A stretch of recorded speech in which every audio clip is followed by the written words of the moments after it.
Cuando mencionamos la palabra genética, ¿qué más o menos te viene a la mente? Primero les pregunto yo a ustedes.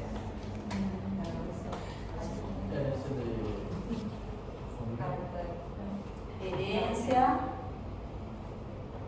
de caracteres. O puede ser caracteres.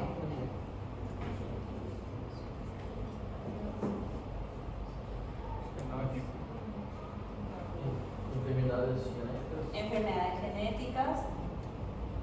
Después.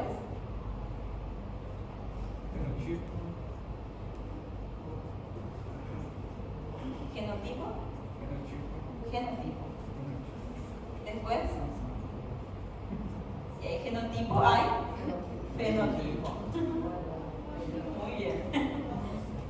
¿Qué más? Hoy en la mañana me dijeron una palabra muy interesante que era probabilidad. ¿Sí? Porque también hay probabilidades de tener una enfermedad o no, de heredarlo, que un integrante de la familia herede o no una enfermedad, o herede o no la tolerancia a algún fármaco o intolerancia a algún producto, ¿cierto? Entonces, más o menos estas palabras son las que justamente nos van a enmarcar en esta ciencia que es la genética, que nos habla justamente de la herencia de los caracteres, de las características. Lo que nosotros vemos al principio de una persona solamente son las características externas, ¿cierto? Pero esas características externas están relacionadas con los genes. Eso me faltó decir, ¿verdad? Genes. Entonces, ¿por qué, por ejemplo, unos padres tienen unos hijos bastante similares con rasgos característicos de algunos de los padres, ¿verdad? Y otros no tanto, o entre hermanos son diferentes, ¿verdad? El hermano bonito y el hermano simpático, ¿verdad? Entonces, también una cosa que quería mencionarles era esto, la dominancia. Entonces, justamente estas características se encuentran albergadas, se encuentran dentro de unas unidades que almacenan la información genética que en forma de ADN, que eran los cromosomas, y segmentos que tienen cierta información, ¿sí?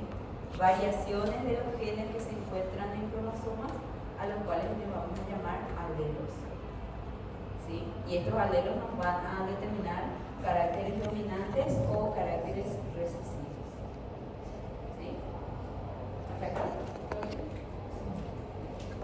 Ahora yo ya sé que ustedes entienden muy bien esto.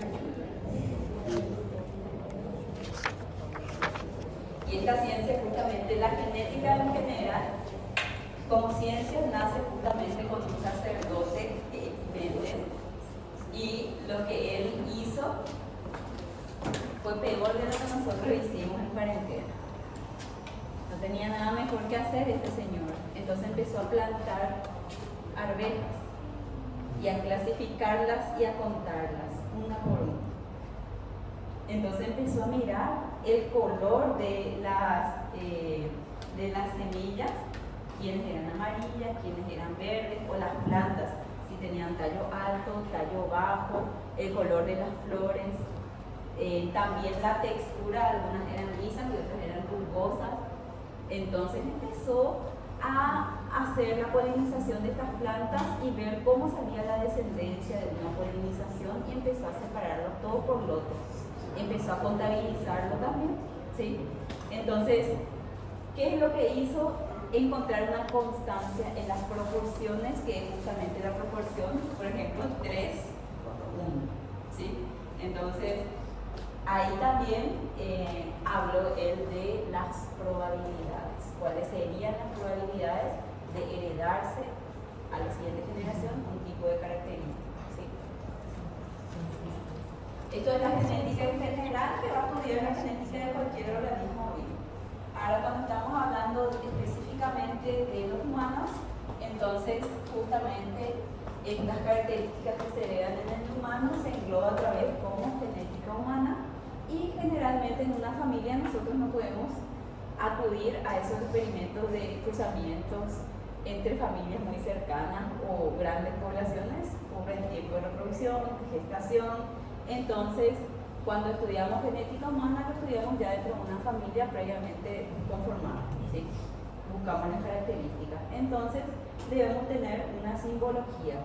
Esto es un heredograma, un árbol familiar, en el que nosotros, por ejemplo, podemos observar esta familia, que está conformada, primero que nada, por una pareja, una mujer, y aquí un hombre.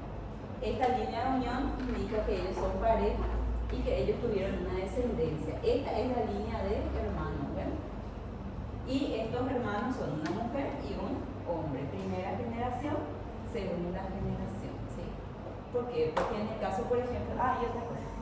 Aquí también podemos describir quién está afectado con alguna patología, si es así. Entonces, si es que estos todos están sanos. Ahora, si nosotros teníamos así coloreado, iba a ser un individuo afectado.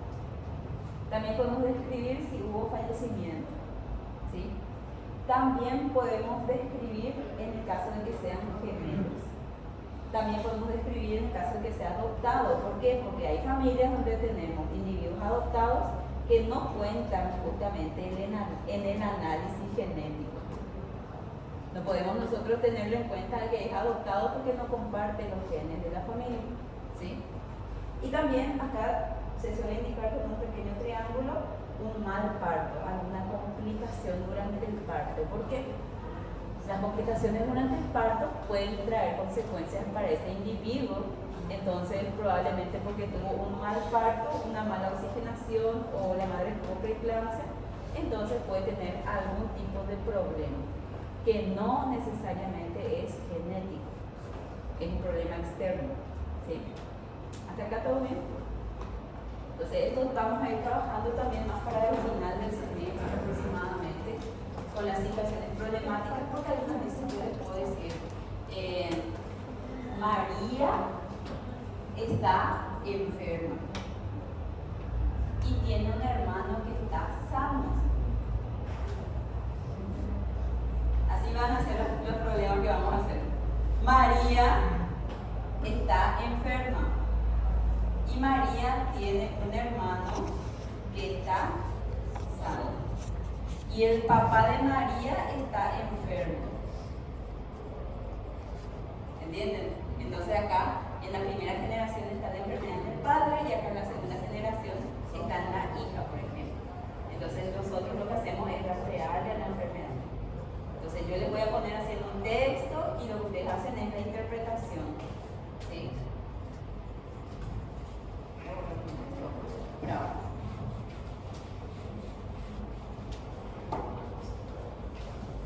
Y justamente nosotros podemos seguir en genética humana cualquier rasgo, no hace falta que sea una patología. Pero cuando nosotros elegimos seguir una patología, ya estamos hablando de genética médica, porque ahí ya nos vamos a encargar de identificar, en este caso, cuál sería el gen mutado, si el problema es con las proteínas o con los carbohidratos, o es con la acumulación de productos en el citoplasma, y eso es lo que nos va a dar la sintomatología. Entonces, de acuerdo a lo que está afectado, el gen y generalmente son biomoléculas las afectadas y las acumuladas, se puede ver un tratamiento, ¿sí? Algunas veces la solución de estos defectos congénitos del metabolismo suelen ser dietas restrictivas, nada más que vamos a ir viendo. O en algunos casos no hay solución y solamente son cuidados paliativos. Entonces son niños que no sobreviven los 5 años. Eso vamos a ir hablando luego en la unidad 2, ¿sí? Entonces, la primera enfermedad que se pudo identificar como un error justamente del metabolismo fue la alcaprolamina. Encuentro aquí entonces, hubo un médico que estaba observando un caso particular en el cual había gente que tenía el color de la orina de color negro, ¿sí? Entonces era bastante raro en aquella época observar eso y nadie sabía por qué. ¿Será que la gente que orina negro es una mala persona y por eso está orinando de color negro? No, ¿verdad? Entendemos que también por eso abría un poco nuestra mente. Entonces, ¿qué pasaba? En esa época estaban muy de moda los procedimientos bioquímicos del laboratorio, ¿sí? Entonces todo se estudiaba desde el punto de vista bioquímico.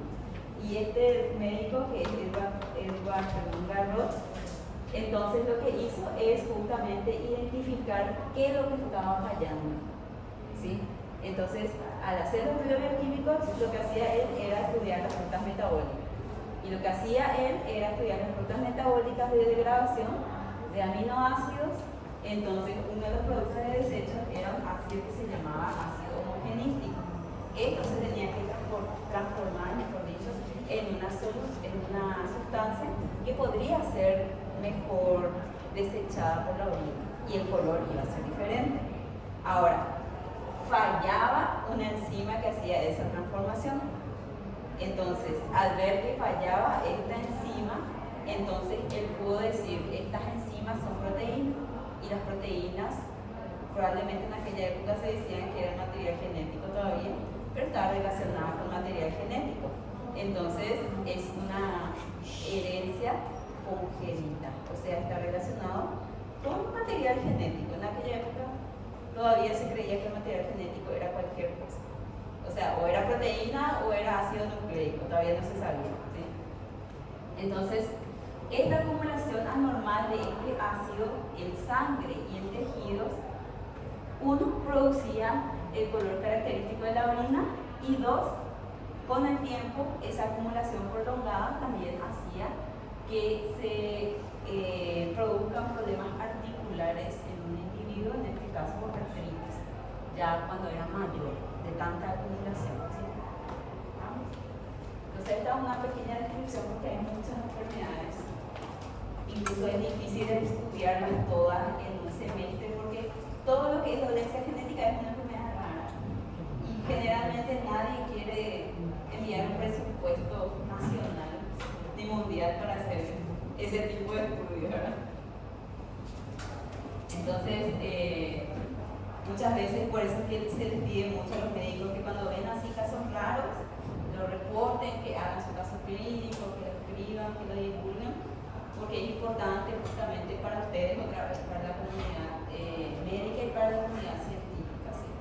Entonces, este médico, Garrod, lo que hizo fue acuñar este término, defectos congénitos del metabolismo, y decir justamente, o mejor dicho, establecer una relación entre genes y enzimas, que eso fue pionero en aquella época para la genética bioquímica, ¿sí?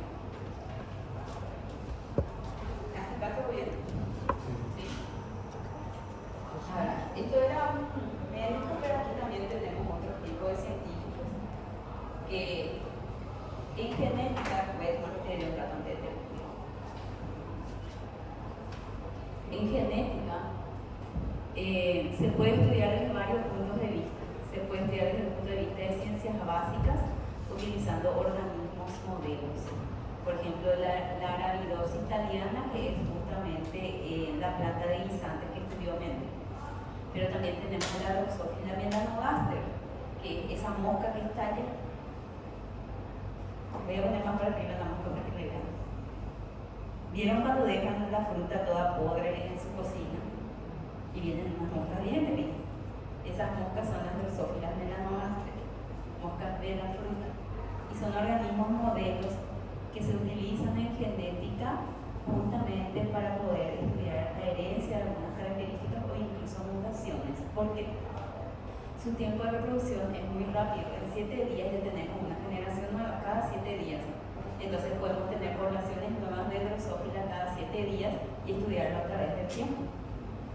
Entonces, había científicos que ya a principios del siglo XX hicieron esos estudios.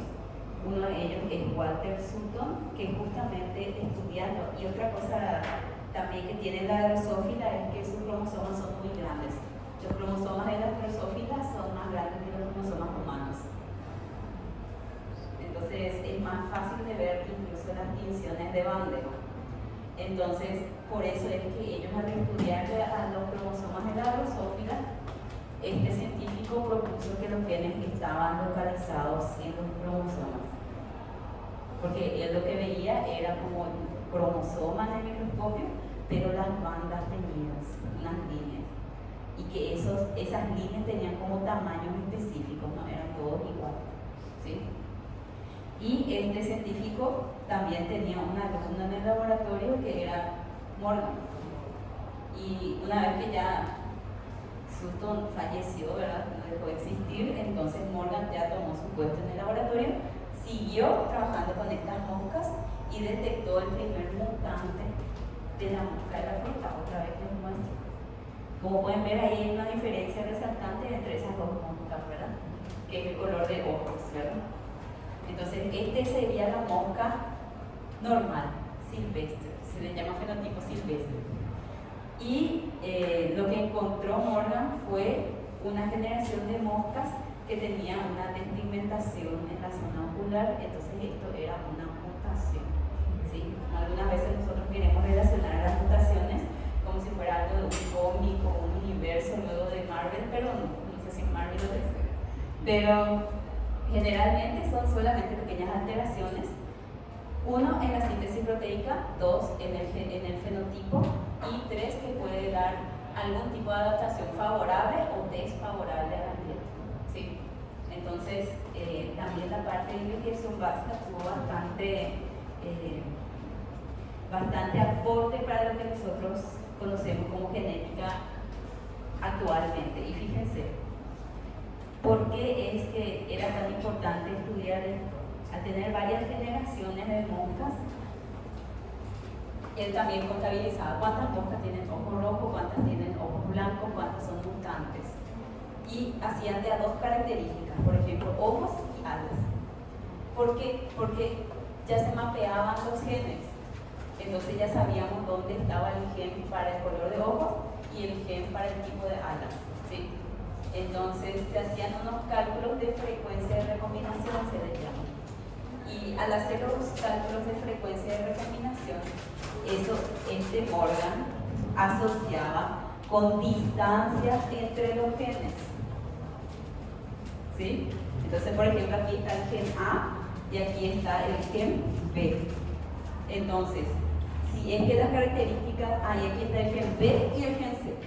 Si las características se heredan juntas, quiere decir que dos características están ligadas. ¿Por qué sabemos eso?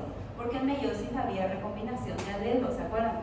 Entonces, si dos genes están muy juntos por recombinación, siempre se van a ir juntos de generación en generación. Pero si es que se distribuyen de forma independiente, quiere decir que están bien lejos, ¿sí? Entonces, esto también nos da una distancia genética. La frecuencia de recombinación nos da una unidad de mapa que también se les llama centimorgan, ¿sí? Entonces, por ejemplo, la distancia entre el gen A y el gen B son 13.2 centimorgan o unidades de mapa. Y entre el gen B y el gen C es de 6.4 centimorgan, ¿sí? Entonces, fue importante estudiar algunos organismos modelos justamente porque nos da lo que conocemos ahora como la genética moderna, ¿sí? Y nos relaciona bastantes cosas. Esto es todo historia de la genética todavía, por eso hace un poquito, ¿sí? Ahora, también los genetistas empezaron a estudiar virus, o mejor dicho, utilizar virus y bacterias justamente para ver cómo se comportaba ya el material genético. Anteriormente yo les dije que hubo un tiempo que la gente no sabía si el material genético era la proteína o los ácidos nucleicos. Entonces, como conocían los mecanismos de infección del virus y de las bacterias, utilizaban también estos como organismos para estudiar el comportamiento. Y también gracias a la utilización de fluorescencia, o sea, elementos químicos que eran fluorescentes y que eran fáciles de ver al microscopio. Eso vamos a hablar la próxima clase, ¿sí? Y también, justamente, más recientemente, ya no puedo decir porque ya pasaron más de 30 años, justamente la secuenciación del genoma humano y la secuenciación del genoma de otras especies, que es importante, ¿sí? Para seres humanos, para el tratamiento y diagnóstico de enfermedades, y para otras especies, para mejoramiento animal y vegetal, para poder mantener a flote todo esto que conocemos como civilización, básicamente, ¿verdad? Tenemos que comer, tenemos que almorzar, tenemos que cenar todos los días, entonces siempre tenemos que ver cómo vamos a producir más alimentos, ¿verdad? Entonces, ¿qué sigue, verdad? Porque el año pasado se hizo edición genética de una enfermedad que era un trastorno del ciclo de la urea. Porque anteriormente la gente que tenía problemas con el ciclo de la urea tenía que sufrir un trasplante hepático. Ahora se evita el trasplante hepático gracias a la edición genética, porque solamente fallaba un gen y por un gen dañado se tenía que trasplantar todo el hígado. ¿Sí? ¿Hasta aquí todo bien? Sí, sí. Entonces, esto era historia de la genética. Y variabilidad genética. Hablemos de variabilidad genética porque en ciertos lugares, bueno, en todo el mundo realmente, donde nos vayamos, es muy difícil encontrar a todas las personas totalmente iguales, ¿verdad? Todas las personas son diferentes entre sí, pero fenotípicamente hablando, según sus características físicas, somos todos diferentes, pero al final del día todos estamos formados por los mismos tipos de órganos, los mismos tipos de tejidos, los mismos tipos de células y las mismas 4 miserables letras, ¿verdad? Adenina, timina, citosina y guanina. Y en este caso también uracilo, si tenemos ARN.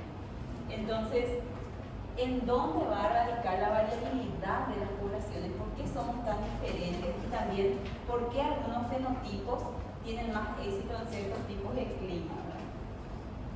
Era justamente lo que estábamos comentando hace un momento, que hay mutaciones que son mayoritariamente favorables en un cierto tipo de evento climático, pero también en un tipo incluso de situación cultural. ¿Sí? Entonces, generalmente estas variabilidades están al azar, distribuidas por probabilidad, pero la supervivencia del individuo con unas características depende de varios factores externos. ¿Sí? Entonces, ¿cómo se heredan las características? ¿Cómo nosotros vamos a heredar las características? Tenemos que mirar muy a fondo tres conceptos clave. Uno, la estructura del cromosoma y algunos conceptos como por ejemplo gen, alelo, locus y loci, que voy a mostrar ahora. Y también tenemos que tener muy en cuenta al ciclo celular y también a la mitosis y a la meiosis. ¿Sí? Específicamente a la meiosis, ahí es donde nos vamos a enfocar más, ¿sí? Y recordar un poco del ciclo celular. Entonces, nosotros habíamos dicho y escribimos ahí que teníamos características y también herencia, ¿sí?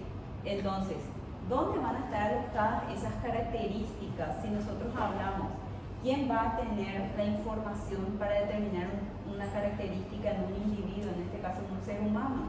Van a ser los genes, ¿sí? Siempre se dice, ahí están sus genes, ¿verdad? O sea, es un decir muy común, ¿verdad?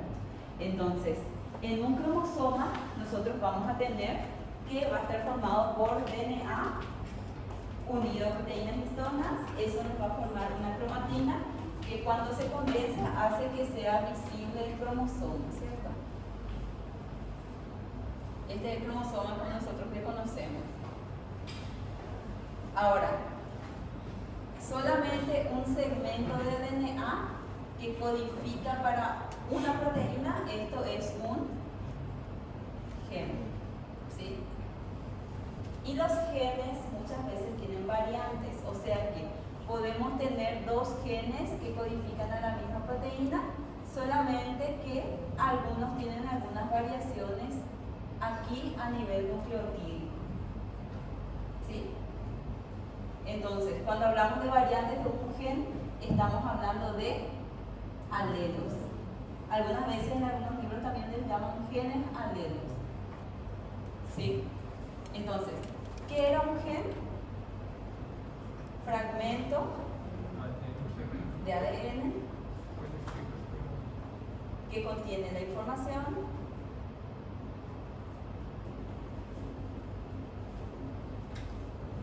para codificar a una proteína.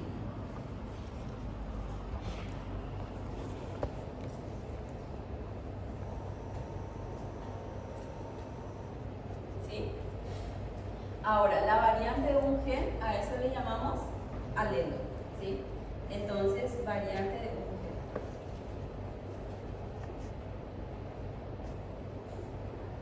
¿Estamos? ¿Qué más? Estos genes tienen que estar localizados en una estructura. ¿Cómo se llamaba toda esta estructura? Cromosoma. Nosotros podemos localizar específicamente en qué parte del cromosoma se encuentran los genes, ¿sí? Entonces, si nosotros, por ejemplo, le localizamos aquí a un gen, generalmente se le suele poner letrita, ¿verdad? Así, a mayúscula, minúscula. Entonces, si nosotros localizamos aquí específicamente a un gen, este punto donde le encontramos a uno de los genes, aquí, esto se llama locus. ¿Sí? Entonces es la ubicación de un gen. Puede ser de un gen alelo, de uno solo, o sea, va a ser singular, ¿sí? ¿Estamos? Ahora, si yo lo estoy identificando, vamos a suponer que este gen tiene una variante a mayúscula y una variante a minúscula, ¿sí? Dos alelos vemos acá. Entonces, cuando hablamos de la ubicación en plural, a esto le vamos a llamar loci. Locus en singular, loci en plural. ¿Sí? Entonces, ¿qué es un locus? Es una ubicación de un gen en un cromosoma. Ahora, cuando hablamos de loci es plural, ya más de uno. ¿Sí?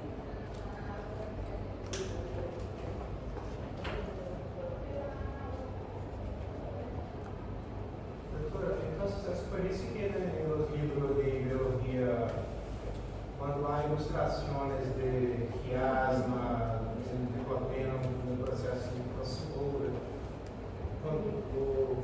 donde vai o quiasma, a ilustração é sempre a extremidade dos cromossomos.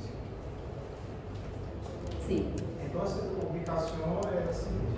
Fíjense lo siguiente, la ubicación, el locus, puede ser diferente para cada gen. ¿Ustedes hablaron de estructura de cromosomas? Eu acho que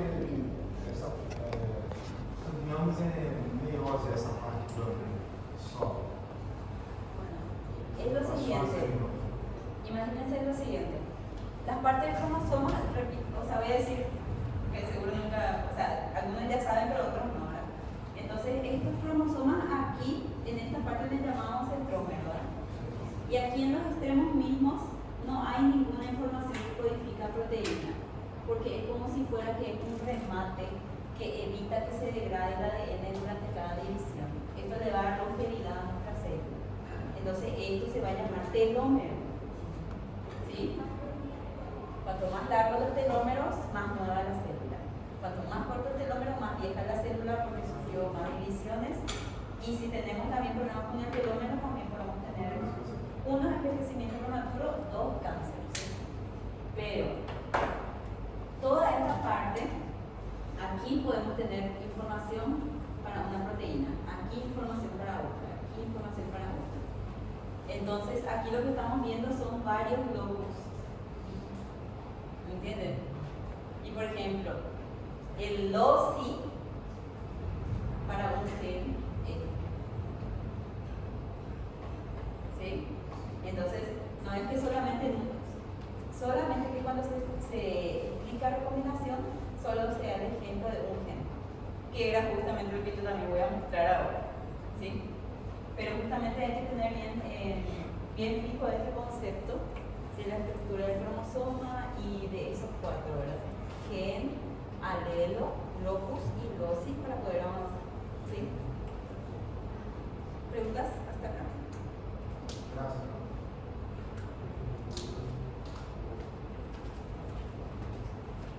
Aquí, por ejemplo, les muestran en este dibujo, aquí, por ejemplo, les muestra este locus, y en este locus está alojado, por ejemplo, un gen que es determinante del color de ojos. ¿Sí? Y aquí tenemos otros locus, y en este locus está alojado el gen determinante del color del cabello. O sea que el cromosoma es como si fuera una estantería de una librería. Y todo está catalogado y todo tiene su lugar, y de ese lugar no puede salir. No vamos a encontrar al gen de los ojos aquí abajo, siempre le vamos a encontrar aquí arriba. Por eso estudiar, por ejemplo, citogenética en la parte humana, no hay mucho secreto porque todos los cromosomas humanos son iguales. Entonces siempre va a ser la misma estantería, como se dice, y el mismo ordenamiento de genes. Si es que tenemos ya alteraciones en este ordenamiento, es cuando hablamos de mutaciones también, ¿sí? Que vamos a hablar también de eso.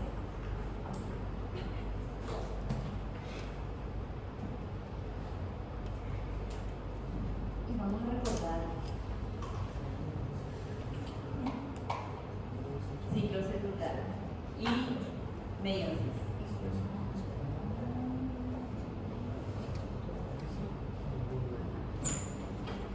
Que esta tercera vez que estoy diciendo esto, ya me cansé.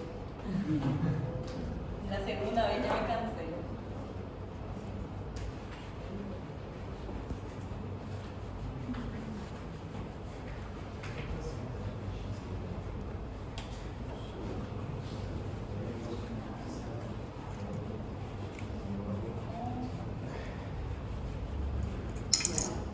Ustedes me van a decir ahora que se acuerdan del ciclo celular.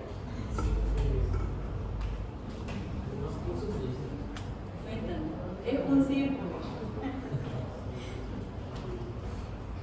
La vida es un ciclo. ¿Qué me pueden decir? ¿Tiene fases? Dos gaps, G1, G2, fase S, G0, Ok. tempo de pausa. Bueno, me van a decir dónde está todo ahora. ¿Este qué es? Acá. Voy a poner acá fase M para ubicarme. Todo esto es interfase, ¿verdad? Y ahora, la interfase tenía otra vez 3 fases y una fase aparte. La fase aparte, ¿cómo se llamaba? G, C. ¿Y esta fase cómo se llama? G1. ¿Y esta fase? Y aquí está la G2. ¿Cómo está la célula en G1? Crescendo, aumenta el tamaño, crescendo. Está creciendo. Hola. ¿Quién? Ah. Ok. Bueno, continuamos.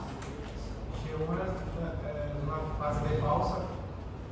No, eso no. Tiene la fase de pausa. Duplicações da mitose. Pausa da mitose, que agora são 2, uma só. Concluiu mitose ou meiose. G1, duplicação das organelas e aumento do volume. Y bueno, en esta parte, en la G0, la célula se retira del ciclo celular, ya no entra en división. Ahora, en la G1 tenemos nuestra célula que apenas sale de la fase M y tiene todo normal, su cantidad de información genética, su cromatina, número normal de material genético, también tiene una cantidad normal de organelos y espera algún estímulo externo para poder pasar a la fase S, ¿sí? Entonces ahí sí va a empezar ya en esta transición a aumentar su tamaño, a duplicar su material genético, a duplicar los centriolos, a duplicar los organelos. Sim. Então, a fase G1 é para verificar se essa célula não vai passar por apoptose. Sí. Punto de control, ¿verdad? Ese sí. Ahora, ¿qué pasa también si es que ya nuestra célula ya tiene todo duplicado? Una vez que ya está todo duplicado, que está pronto, entonces llega a la fase G2. Y ahí había otro punto de control que verificaba que todo esté correctamente, ¿verdad? Y la G2, nuestra célula, lo que hace es prepararse para entrar en la fase M si es que acontece la ocasión, ¿verdad? Pero ¿quién le dice a la célula cuándo tiene que hacer todo esto? Porque el punto de control solamente está controlando. Van a entrar los factores de crecimiento. Por ejemplo, si tenemos algún tejido y tiene que haber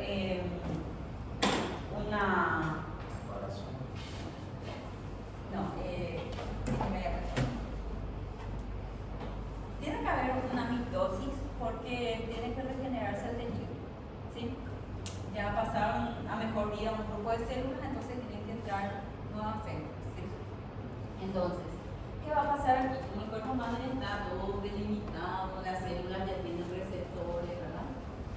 Entonces, las células que tienen receptores, lo que hacen es primero recibir a un estímulo externo, ¿cierto? En este caso, pues una hormona de crecimiento.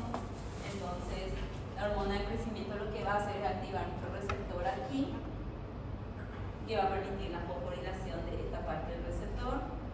Y estos grupos fosfatos se van a transferir por cascada de reacciones a otras enzimas citosólicas que están en el citoplasma, ¿sí?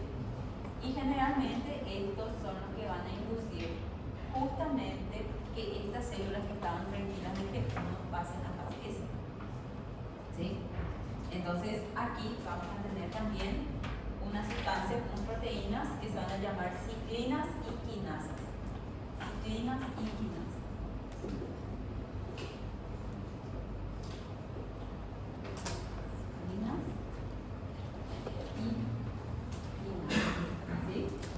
Entonces, por inducción de una sustancia se activa un receptor, el receptor puede fosforilar a las ciclinas y a las quinasas. Entonces, una vez que se unen las ciclinas y las quinasas, es que se produce algo dentro de la célula y hacemos que la célula salga desde 1 y llegue a S, ¿sí? Entonces va a ir aumentando la concentración de a poco. Y tenemos dos ciclinas importantes. Ciclina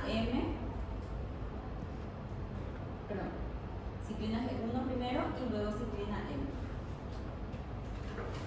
Y tenemos las quinasas. A las quinasas se dice también quinasas dependientes de ciclina, porque cada uno es específico para una ciclina.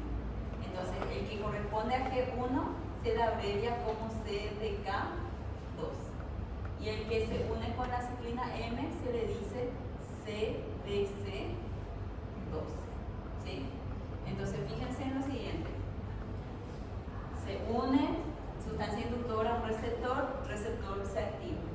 Se activa una cascada de reacciones, fosforilaciones consecutivas que hacen que se fabrique ciclina G1. Aumenta la concentración de ciclina G1. Aumenta la síntesis de ciclina G1 y cuando aumenta y llega a un pico se une con su quinasa CDK2 y acá forma un factor promotor que se llama SPF, factor promotor de la fase S. Entonces le induce a la célula de fase 1 a entrar en fase S. Ciclinas y quinasas son enzimas. Son enzimas. Realmente son proteínas, como acciones enzimas, catalizadores. Pero, ¿de dónde vino la ciclina y la quinasa? O sea, ¿están ahí? Son Sí. receptores. Fíjense que estos receptores siempre,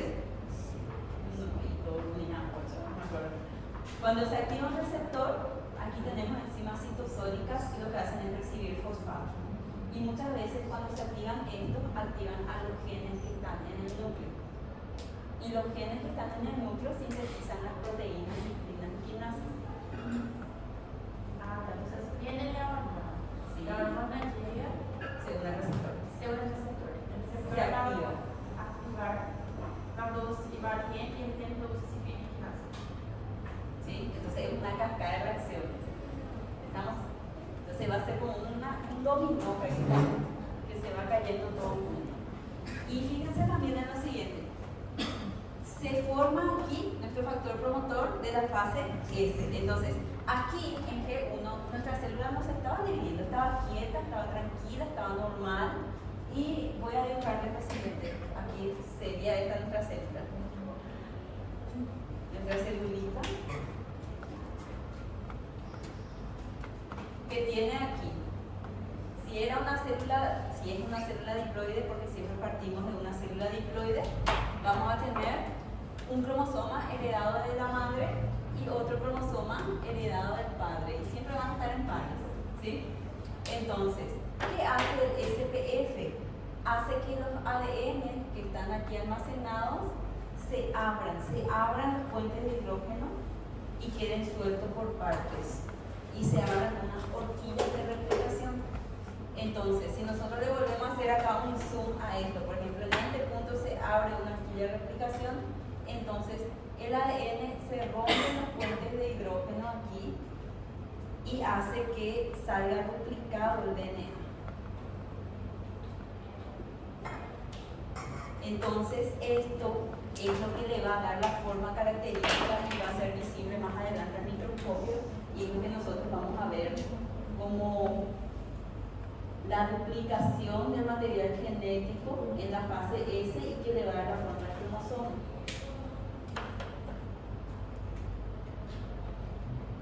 ¿Sí? ¿Me están siguiendo? ¿Sí? Entonces, como que se va a abrir por partes, las dos hebras, las dos fitas se abren y entran los nucleótidos, siempre en sentido 5 a 3, ¿verdad? Sentido de la vida. Entonces, tenemos aquí la duplicación justamente de la información genética. ¿Por qué primero hay que duplicar en la fase S? Porque esto es lo que después vamos a pasar a las células hijas para mantener el número constante de información genética.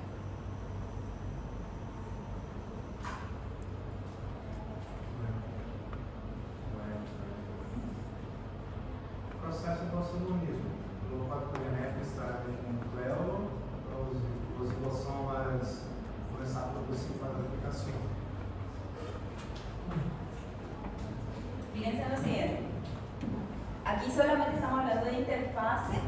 Entonces, esta fase S va a ser en el caso de que nuestra célula sufra un estímulo externo para entrar en división celular. Y nosotros sabemos algo, que nuestra célula cuando va a entrar en división celular no va a fabricar proteínas extras. ¿Por qué? Porque tiene que duplicar todo, guardarse para poder distribuirlo a la célula hija. Es como cuando vamos a viajar, ¿verdad? Entonces, fíjense, en la fase S entonces vamos a entrar ya en una duplicación completa de material genético, también organelos, también elementos citoesqueletos, específicamente centriolos, ¿sí? Entonces, ¿qué pasa? Durante toda esta fase S hay un pico todavía del factor promotor de la fase S y luego va a ir bajando la concentración, ¿sí? Y después de eso va a empezar a subir la concentración de otro factor. Este factor se va a llamar MPF, factor promotor de la fase M, ¿sí? Entonces, ¿cuándo va a empezar a subir esta concentración? Va bajando el factor promotor de la fase S y a medida que eso ocurre, empieza a subir la concentración de nuestra ciclina M y también se une, cuando llega a un pico, se une con su quinasa dependiente, que en este caso es CDC2. Una vez que estén juntos estos dos, es cuando tenemos nuestra MPF. ¿Sí? ¿Y qué va a hacer la MPF? Ya terminando la G2, una vez que ya tenemos todo duplicado, es que sube el pico de concentración de la MPF. Y lo que hace es inducir a que la célula entre en fase M, división celular.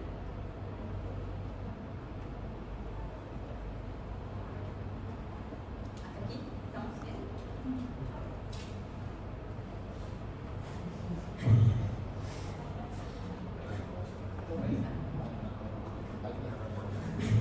Ustedes siempre por eso voy a estar acá, hace un año que están acá, así que por eso.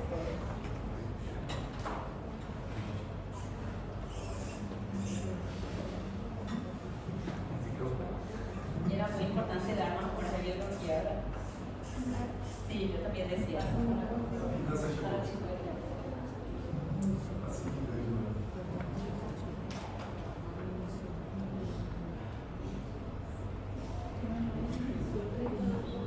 Lo peor de todo es que todavía no terminé. Ahí es solamente saliendo de la G2, ¿verdad? También les tengo que hablar de la fase M.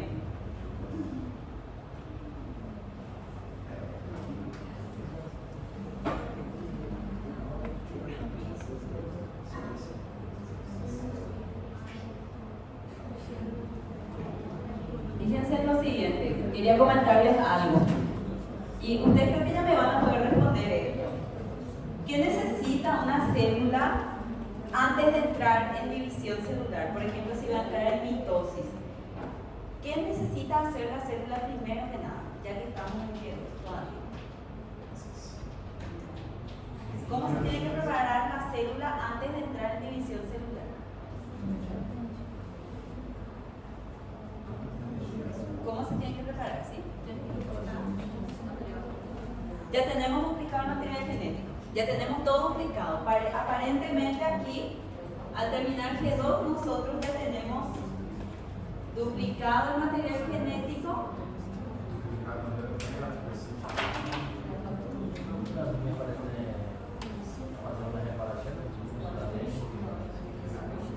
Aparte del punto de control que revisa que todo esté duplicado. Otra cosa más. No, todavía no.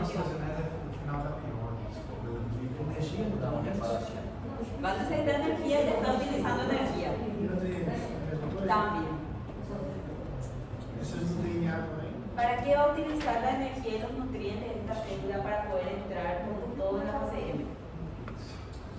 Por ejemplo, nuestra célula ahora está más grande en tamaño, entonces necesita más espacio, ¿verdad? Uno, porque va a dar origen a otra célula hija, ¿verdad? Entonces necesitamos que si esto estaba en un tejido unido por uniones intercelulares, primero se desintegren las uniones intercelulares. Lo que pasa es que en un tejido estas células estaban todas juntas, ¿cierto? Y esto estaba todo unido acá. Estaba unido a la célula vecina y estaba unido a la lámina basal. Así no hay forma de tener una célula hija al lado, porque no hay espacio. Entonces estas células que están en interfase todavía en G2, primero que nada tiene que permitir que se desintegren las uniones intercelulares y las uniones con la lámina basal. Por eso es que en el microscopio se ven como separadas las células cuando estamos en mitosis o meiosis, ¿sí? Entonces, este factor promotor de la fase M, el MPF, induce una reorganización completa del citoesqueleto y de la cromatina.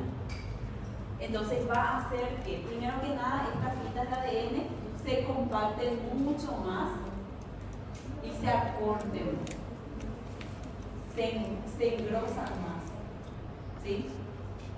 Entonces es lo que va a hacer que también nosotros más adelante visualicemos esto como los cromosomas. ¿Hasta acá me siguen? ¿Sí? Ahora, también entonces el MPF va a hacer que se desintegren filamentos de actina que estaban formando uniones intercelulares. Y también puede desintegrar los filamentos intermedios que estaban formando la carioteca. Se tiene que desintegrar la carioteca para que pueda haber división celular. Y también tiene que reorganizar los microtúbulos citoplasmáticos que estaban sosteniendo a los organelos y utilizar las tubulinas, reciclarlas para formar acuso mitótico. Porque ahora aquí ya tenemos dos centriolos. Y aquí adentro estaban los centros organizadores de microtúbulos, ¿sí? Entonces se reutilizan las tubulinas para que puedan formarse las fibras del uso mitótico. Todos esos eventos van a facilitar el factor promotor de la fase M. Entonces, el factor promotor de la fase M va a facilitar que nuestra célula salga de G2 y entre en la fase M. Específicamente va a ayudar en la mitosis o en la meiosis con las fases de profase y metafase. ¿Sí? Porque justamente eso va a ayudar al crecimiento del uso mitótico y a que se tensen las fibras del uso y justamente centren a los cromosomas en un polo,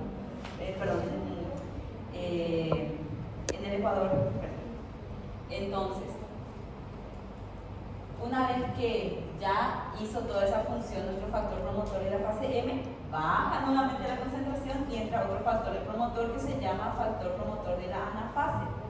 ¿Y qué va a ser el factor promotor de la anafase? Va a ser nuevamente que se formen o se acorten las fibras del huso mitótico para poder poblar a los cromosomas en los polos opuestos. Sí, lo que ocurre la función. Sí.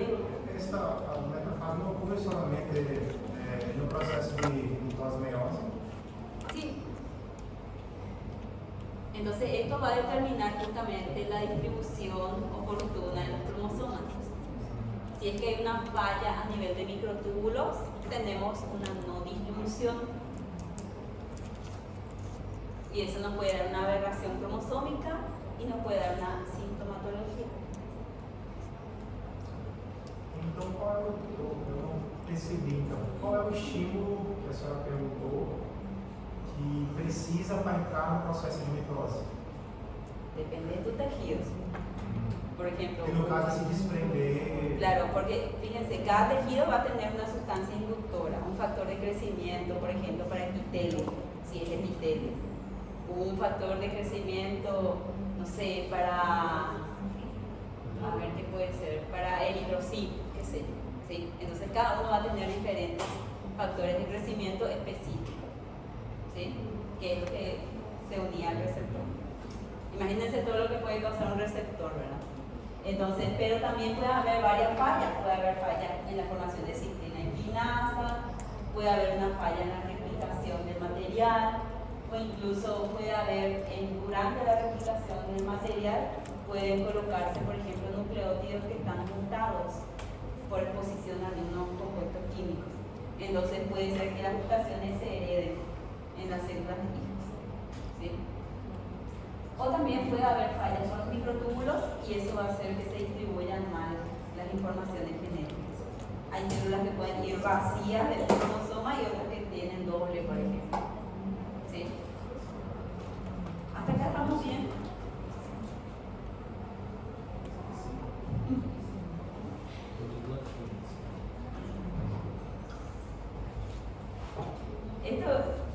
Todo esto es lo que va a producir variabilidad en las poblaciones, variabilidad para las enfermedades también, ¿sí? Entonces, fíjense que aquí estamos viendo, por ejemplo, los microtúbulos que forman el huso mitótico que se anclan justamente a esta zona de los cinetocoros que están en el centrómero, justamente para poder luego dividir, por ejemplo, el material genético, ya en la división celular en sí. Y vamos a hablar de lo siguiente, vamos a distribuirlo de la siguiente manera. Asumo que esto sí ya lo vieron en los primeros días de aula hace un año en tiempo. Igual vamos a refrescar la memoria. Pero, ¿puedo apagar esto? Sí.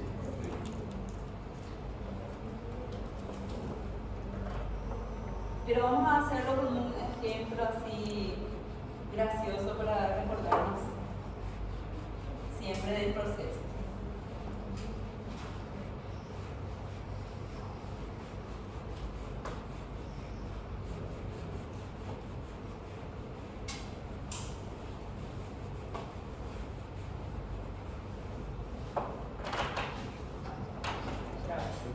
Vamos a suponer lo siguiente, las células en un individuo, en células somáticas, siempre van a ser células diploides, ¿cierto?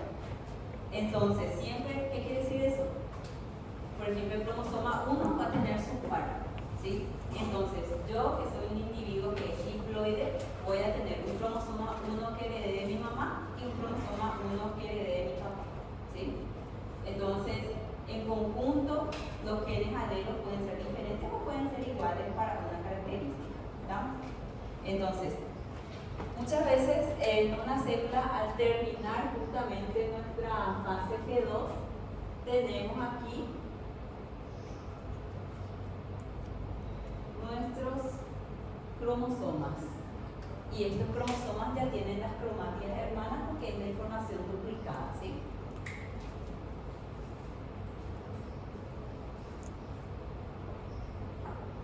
Vamos a ponerle nombres y vamos a ponerle alelos y vamos a usar la terminología que les mostré recién, ¿sí? Vamos a hacer lo siguiente, vamos a poner en esta parte del cromosoma un gen que van a dar las características para saber matemática o tener discalculia. ¿Sí? Entonces, voy a colocar la A mayúscula para la persona que sabe matemática y la A minúscula para discalculia. ¿Sí? Entonces, esta persona tiene aquí un cromosoma que tiene un conjunto de locus que se llama loci. En estos loci vamos a encontrar la información para saber matemática o no. ¿Sí? Entonces, aquí nosotros tenemos las variantes de los genes, que en este caso era A mayúscula para saber matemática. ¿Sí? Sabe matemática. Voy a poner matemática entonces. Y aquí, como esto es duplicado, tiene que ser igual, ¿verdad? Ahora, en este cromosoma que es de herencia materna, por ejemplo, tenemos aquí un gen alelo en este locus. En este locus hay un gen alelo, ¿sí? Y aquí tenemos la información, pero esta persona no puede procesar cálculos matemáticos, o sea, tiene discalculia. Y como esta información duplicada, entonces los loci de este cromosoma tienen el mismo tipo de alelos. ¿Sí? Pero aquí vamos a poner otros genes diferentes en estos loci. ¿Ven? En este loci están los genes para saber matemática o no. En estos loci están los genes para ser bonito o ser simpático. ¿Sí? Entonces, aquí, la letra B mayúscula va a ser para ser bonito, ¿sí? Vamos a ver la suerte. Como hay información duplicada, es la misma cosa, ¿cierto? Y aquí vamos a poner para ser simpático, B minúscula. Simpático. Después vamos a ver los mecanismos de herencia, ¿sí? Entonces, este individuo tiene en su cromosoma información para saber matemática y para no. Y también para ser bonito o simpático. Eso va a depender de la expresión del gen después del mecanismo de herencia que vamos a hablar más adelante. Ahora, si esta es una célula germinal, esta célula germinal tiene que sufrir meiosis, ¿verdad? Para poder darnos 4 gametos en el caso de que sea un hombre, o nos va a dar un ovocito en el caso de que sea una mujer, ¿sí? Vamos a hacer el caso de que tengamos 4 gametos nada más, independientemente del sexo. Entonces, ¿qué pasaba si estos cromosomas se tienen que primero recombinar en un proceso que se llamaba meiosis 1, ¿cierto? Entonces, en la meiosis 1, primero que nada los cromosomas que son homólogos, los pares de cromosomas, entonces tienen que formar algo que se llama complejo sinaptonémico. ¿Sí? O sea que va a ser como una línea de unión imaginaria donde se van a colocar frente a frente los alelos que deben intercambiarse. O sea, no podemos encontrar un cromosoma al revés, tiene que estar así, frente a frente. ¿Sí? Entonces, se forma un complejo sinaptonémico en esta subfase que se llama cigoteno, y aquí en el paquiteno va a ocurrir una recombinación, que era lo que el compañero dijo hace rato. Por eso es que en la recombinación solamente 2 alelos se intercambian de cromosomas diferentes, ¿verdad? Entonces, ¿quiénes en este caso vamos a poner ejemplo se van a intercambiar? B mayúscula y B minúscula de cromosoma paterno y de cromosoma materno. ¿Sí? Entonces, al terminar este cruzamiento, se quedan unidos todavía los cromosomas por este punto, y a eso se le llama quiasma, ¿sí? Y eso va a ser visible en dicloteno. Al terminar el dicloteno, ocurre la diacinesis, todavía permanecen unidos estos cromosomas por ese punto. Después de eso procede de forma normal nuestra meiosis 1. Otra vez, la siguiente fase, que va a ser metafase, se van a alinear aquí los cromosomas homólogos en el plano ecuatorial de la célula. Luego en la anafase se van a separar los cromosomas homólogos que ya estaban recombinados, ¿sí? Y en la telofase 1 ya tenemos 2 células que tienen a los cromosomas distribuidos, separación de los cromosomas homólogos, ¿verdad? Puntos más resaltantes que tenemos que recordar entonces de la meiosis 1. Primero, recombinación en la profase 1 y segundo, la separación de cromosomas homólogos. ¿Me siguen? ¿Sí? Entonces, estos cromosomas homólogos que ya están recombinados quedarían de la siguiente forma.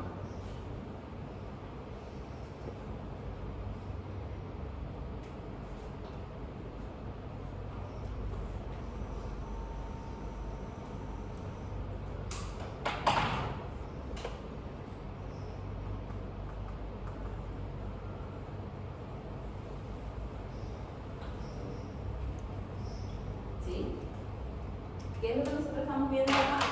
Estamos viendo nuevamente aquí. Cromosomas homólogos, aquí A mayúscula y A mayúscula, ¿cierto? Aquí estamos viendo B mayúscula, pero aquí hubo intercambio. Entonces aquí tiene que entrar la B minúscula.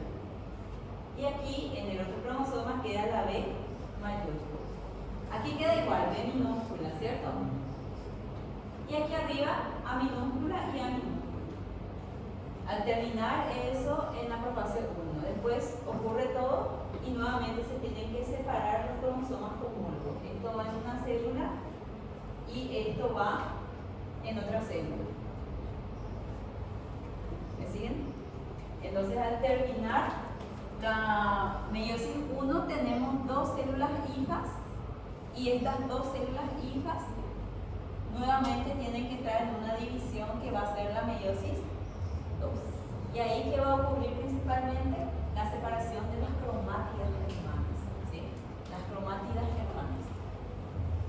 En meiosis 1 se separan los cromosomas que son homólogos. Y en la meiosis 2 las cromátidas hermanas. ¿Sí?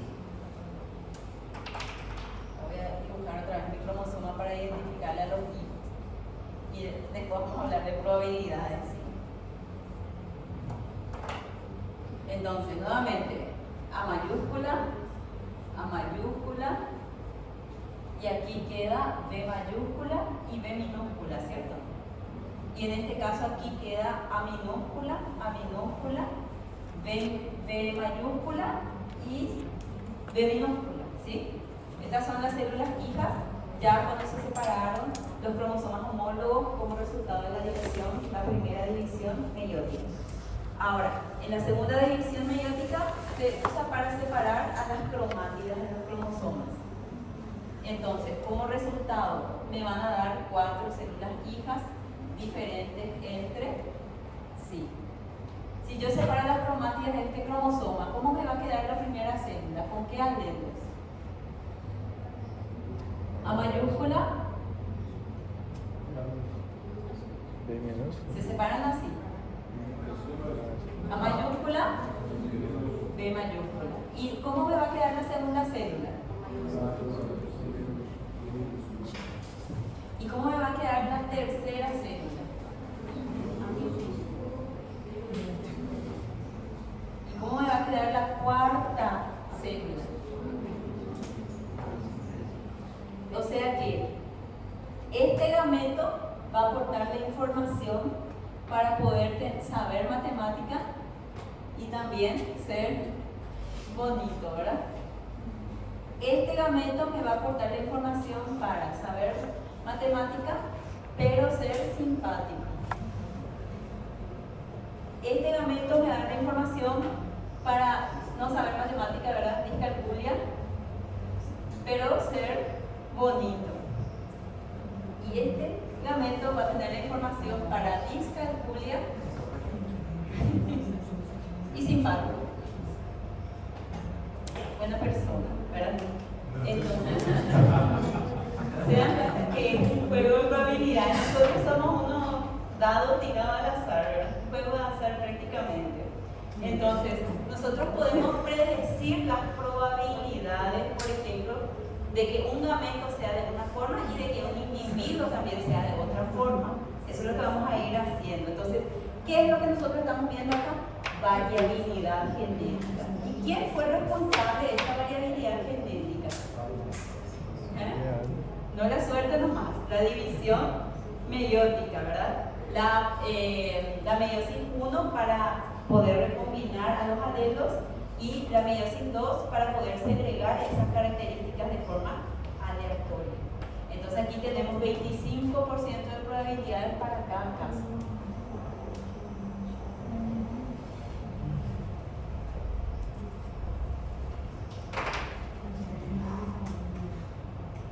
Muchas cosas juntamos ahora. Bastantes cosas. Y va a empeorar esto a medida que pasen los años en medicina porque la gente ya va a asumir que ustedes ya saben muchas cosas, ¿verdad? Y va a mejorar cuando terminen porque ya van a ser doctores. Sí. Se fizer um estudo genealógico sobre os pais, digamos, essa porcentagem pode mudar. Claro que sí. Fíjense, esto que nosotros estamos haciendo es solamente para uno de los padres. Y hay que estudiar de los dos lados. Por eso es que se estudia todo el árbol genealógico también. Por ejemplo, si viene la gente va a venir con ustedes a hacer consultoría genética. Y le va a decir, en mi familia mis tíos o mis primos tienen una enfermedad que es hereditaria y yo tengo miedo de tener hijos porque no sé si va a tener esa enfermedad. Generalmente el médico que estudia un poco más y es genetista, hace posgraduación en eso, solamente se dedica a hacer esas consejerías genéticas que cuestan bastante dinero, dicho sea de paso, porque las pruebas son muy caras, muy costosas y también la gente que acude a esos especialistas ya son gente de dinero, ¿sí? Entonces, generalmente hay gente que, por ejemplo, va a hacerse fecundación in vitro. Entonces, al hacer la fecundación in vitro, primero se hacen las placas de Petri y extraen algunas células del estado de mórula y hacen los estudios para ver si hay problemas. Y si hay problemas, se descarta esa línea celular y se prueba otra que sí interesa. Y eso depende de la reglamentación del país, si es que se guarda, se congela y también qué tan ético es utilizarlo para otros fines. ¿Verdad?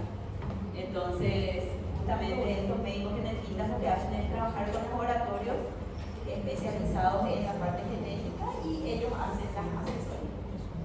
Sirve para varias cosas, ¿sí? Entonces, eso es solamente mirando de este lado.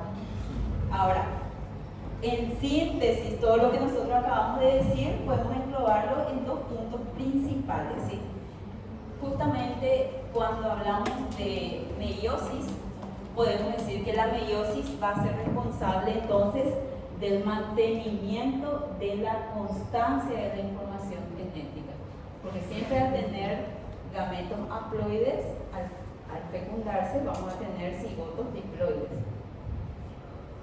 Y también, segundo punto, la producción de una enorme variación genética en las poblaciones, como estamos viendo. Porque fíjense, esto es solamente uno de los progenitores. Y si este progenitor tiene varias parejas, vamos a tener variabilidad de esto otra vez, ¿sí?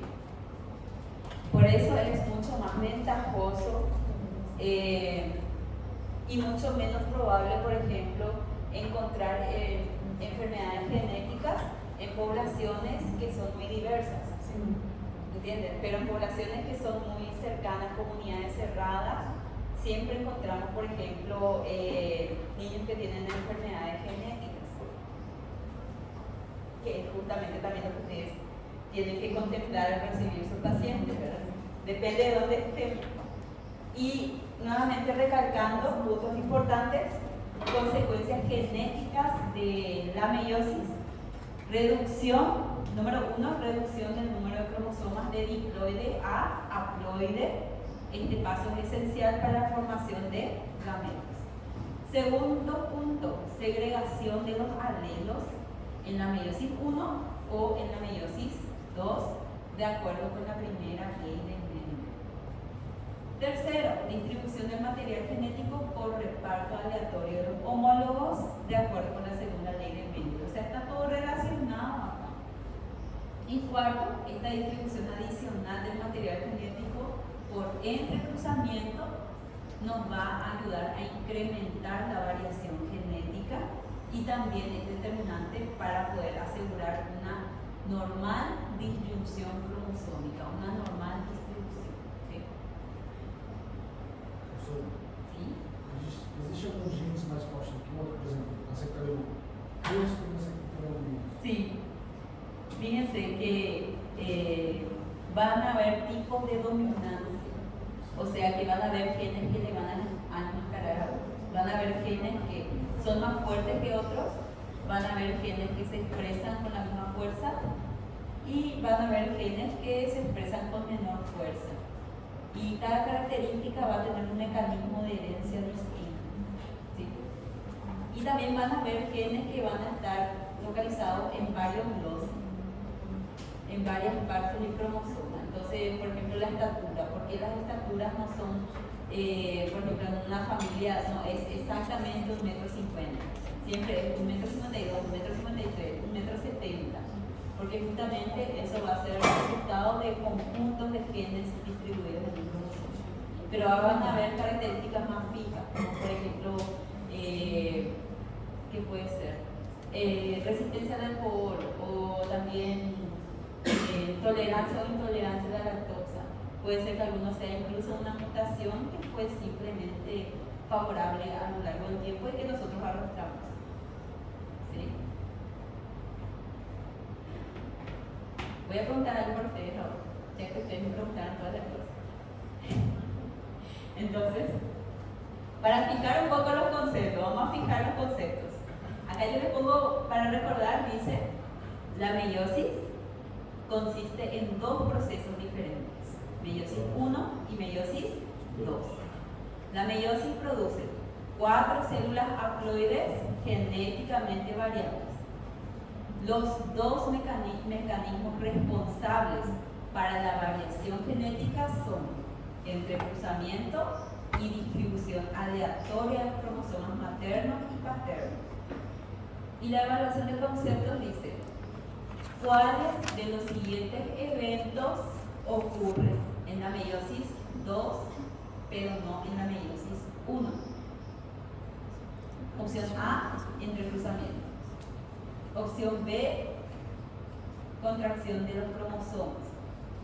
Opción C, separación de los cromosomas homólogos. Y opción D, separación de las cromátidas.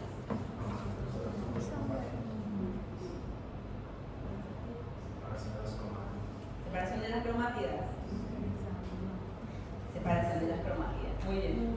Entonces, justamente les pregunta ahí eventos que ocurren en la meiosis 2, pero no en la meiosis 1. Entonces, en la meiosis 2 se separaban las cromátidas. En la meiosis 1 se separaban los cromosomas homólogos.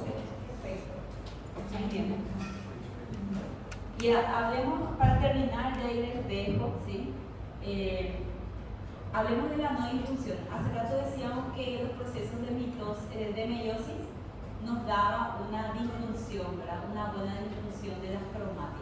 Entonces, algunas veces pueden ocurrir problemas con el citoesqueleto o con estímulos externos como radiación o fármacos que pueden impedir que se distribuyan bien los cromosomas.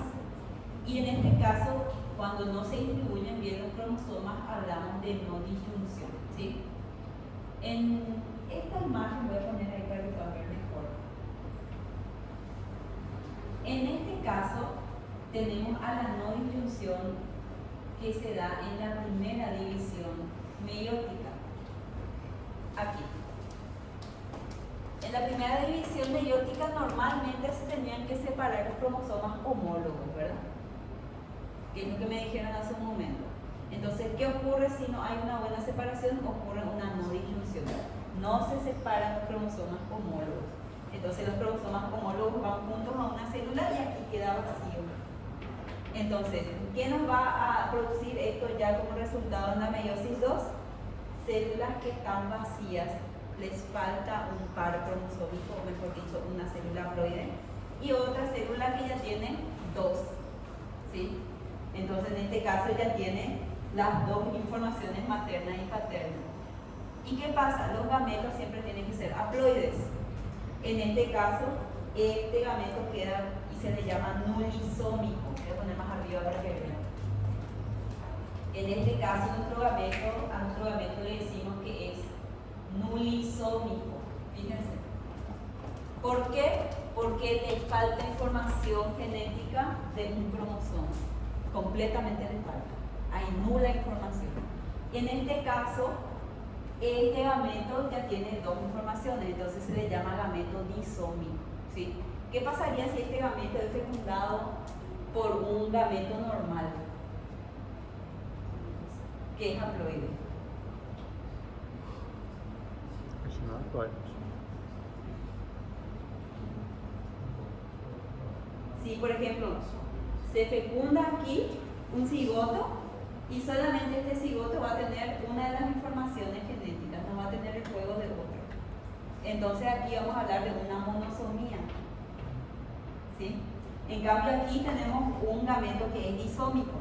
Si se fecunda con un gameto normal, nos va a dar una trisomía.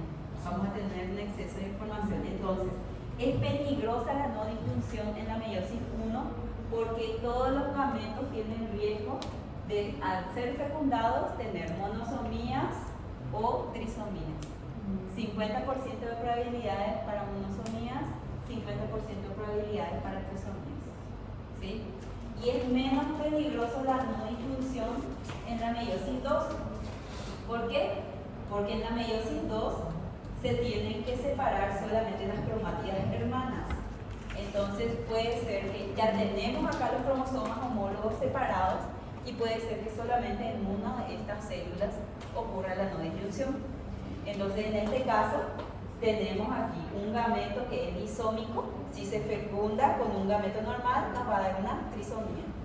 Aquí un gameto nulisómico que si se fecunda con un gameto normal nos va a dar una monosomía. Y aquí tenemos, como se puede ver ahí, gametos normales que si son fecundados con gametos normales nos van a dar cigotos normales. Entonces aquí el riesgo para tener alguna alteración cromosómica es del 50%. 25% para trisomía, 25% para nulisomía, 50% para cigotos normales.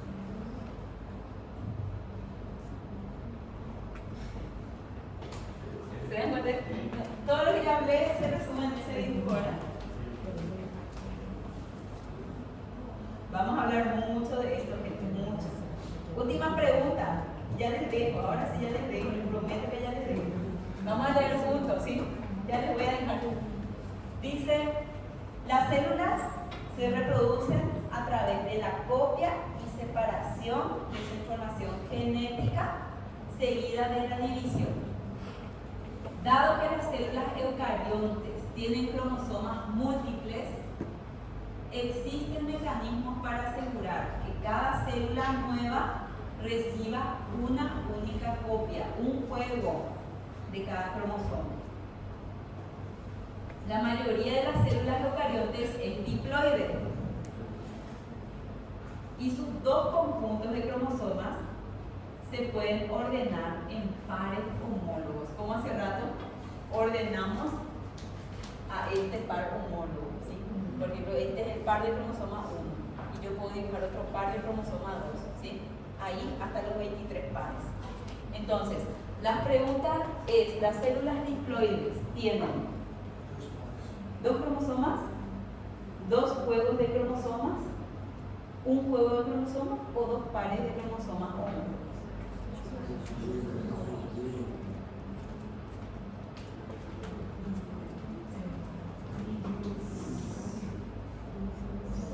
Las células diploides en general. Estamos hablando de eucariotas que tienen cromosomas múltiples. Si hablamos de cromosomas múltiples, podemos hablar de dos pares nada más. Pero son dos juegos.